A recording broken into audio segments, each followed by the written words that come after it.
أعوذ بالله من الشيطان الرجيم بسم الله الرحمن الرحيم اللهم صل على سيدنا محمد وعلى آله وصحبه وسلم mbokk jullit yi ginnaaw bi ñu sant yàlla julli sayyidina Muhammad sallallahu alayhi wa sallam ñu ngi leen di nuyu di leen ziyaara fu waaye mën a nekk si àdduna bi fa tabarakallahu di jiital nuyu ak ziyaara suñu sëriñ alxalifa alxaaj Muhammad Munir Njegéen radiyallahu ataala allahu umru wa baxaahu ayyadaka allahu wa nasra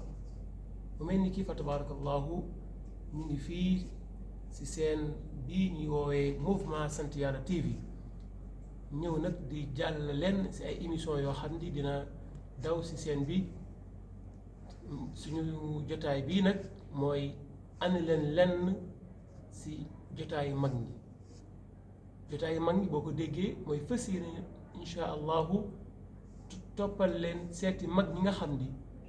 ñoo fi toogoon toogaay bu rafet si wàllu diine ji fa tabaarakallahu seen toogaay jekk lool seen tànk seen ñaari tànk yi benn bi ñu jël ko teg ko si alxuraan ak sunna bu raxul dara fa tabaarakallahu boo lañu toppee insha allahu dinañ leen wëral mag ñépp fas yéene ñoo bàyyi kenn dem gëstu lu ñumtu xool li nga xam ni noonu la ñu toogee woon ba seen toogaay jekk ba ñu am jikko yi nga xam ni moom la yàlla teggewoon sayyiduna Muhammad wa innaka la ala xuluqin azim mbokk mi soo bëggee xam si wàllu mag ñi lenn aboneel tey partagé ndax ñu mun a fàttali suñu mag ñu mun a fàttaliku suñu mag ñi nga xam ne ñoom la ñu yàlla jox ngir jeunesse ngir tey jamono fi réew mi toll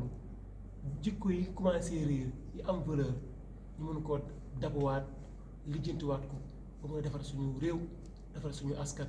kon boog maa ngi ñëw ak yéen si yeneen insha allah assalaamu aleykum wa rahmatullah